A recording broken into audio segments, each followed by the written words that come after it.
Bonjour. Nous allons continuer en essayant d'aborder une des questions les plus curieusement traitées,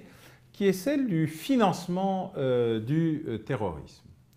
En effet, contrairement à une idée généralement répandue, les attentats terroristes ne nécessitent généralement pas un gros investissement financier. Ce qui coûte cher, c'est la préparation, le fonctionnement de l'organisation, le fait de payer des opérateurs en attendant qu'ils commettent des attentats, l'achat des armes, le salaire des militants, les appartements de repli, les caches, les voitures, les faux papiers, parfois les informateurs, les équipements de communication, les billets d'avion, les faux papiers. Et donc, les problématiques du financement sont paradoxales. Ainsi, on considère que l'ensemble des opérations contre le World Trade Center le 11 septembre ont coûté, on va dire, environ 500 à 600 000 dollars, dont une partie d'ailleurs a été remboursée avant qu'ils montent dans les avions par une partie des opérateurs terroristes eux-mêmes. Ce qui coûte le plus cher, en fait, c'est de rembourser les familles quand on est dans un univers fermé pour la perte qu'ils vont subir par un kamikaze qui a décidé de ne pas revenir. Car les opérateurs terroristes sont de deux catégories, ceux qui acceptent de mourir et ceux qui commettent des attentats et rentrent gentiment ou essayent de rentrer gentiment à la maison afin d'en commettre un deuxième ou un troisième. Les uns coûtent moins cher que les autres, ce sont leurs familles dont il faut compenser la perte. Les autres sont des salariés du terrorisme qu'il faut traiter comme tels. Du coup, les sources de financement doivent être extrêmement diverses et varient selon les organisations. Jusqu'à 1989, l'essentiel du financement du terrorisme était des appuis extérieurs de grandes puissances, des rançons de prise d'otages, de l'impôt révolutionnaire sur les commerçants de proximité ou les États dont on se proposait de les laisser tranquilles contre les versements d'une petite assurance visant à éviter des troubles plus importants. Ça ressemblait assez à la logique Francis Blanche, je suis assureur et je vous propose de prendre une assurance contre tout ce qui pourrait vous arriver si vous ne payez pas mon assurance. Cette problématique-là a été longtemps développée et existe encore aujourd'hui quand on regarde la situation d'un certain nombre de pays extrêmement riches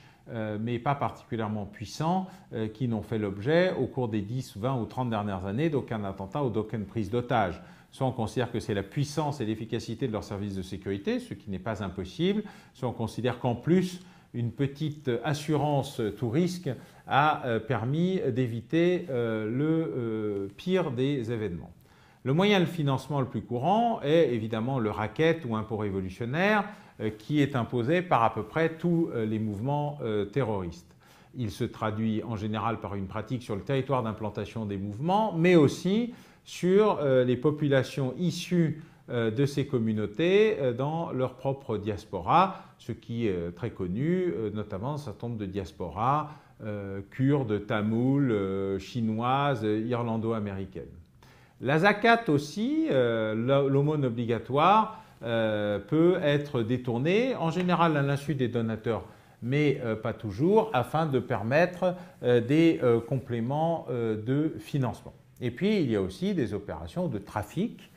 qui permettent d'allier l'utile à l'agréable en générant du trafic de stupéfiants ou de l'assistance au trafic de stupéfiants, des trafics d'œuvres d'art, mais également, on l'a vu dans le passé et en Europe, des trafics de morceaux humains visant à permettre, contre rémunération, de réussir des greffes avec des éléments difficiles à trouver, notamment les reins.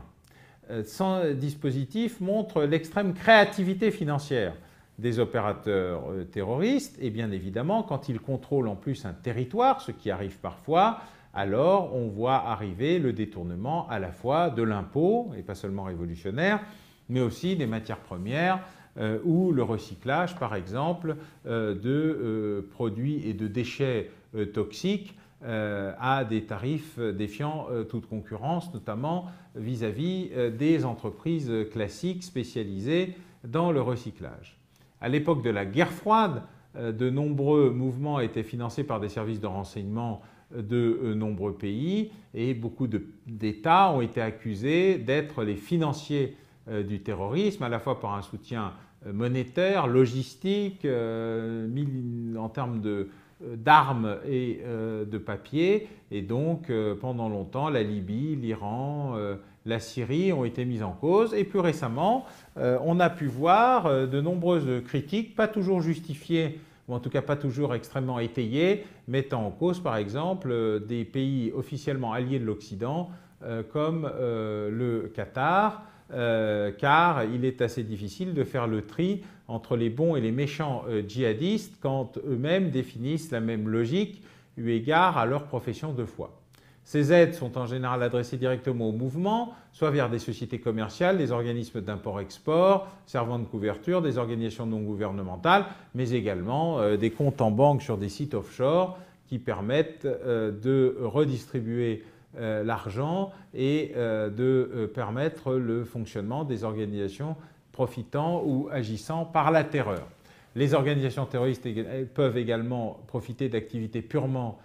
criminelles, à la fois avec la contrebande, le trafic, mais aussi les vols à main armée, qu'on appelait gentiment expropriation prolétarienne,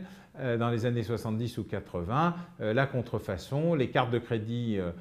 contrefaites, les jeux illicites, la pornographie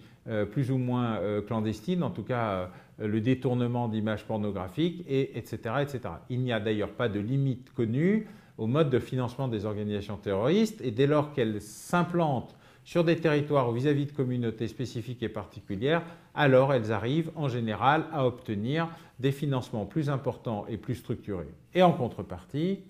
une partie de ces financements s'évapore et vont plutôt dans les poches des dirigeants des organisations terroristes pour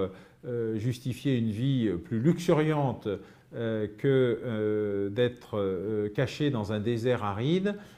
Et on voit apparaître des escroqueries aux opérateurs terroristes comme il y a des escroqueries vis-à-vis de toute opération financière qui sont en général relativement traitées et définitivement traitées dès qu'elles sont connues par les opérateurs terroristes, sauf quand évidemment c'est le patron du groupe terroriste en question qui profite le plus des détournements d'argent en question. On l'a vu beaucoup au moment où les grands États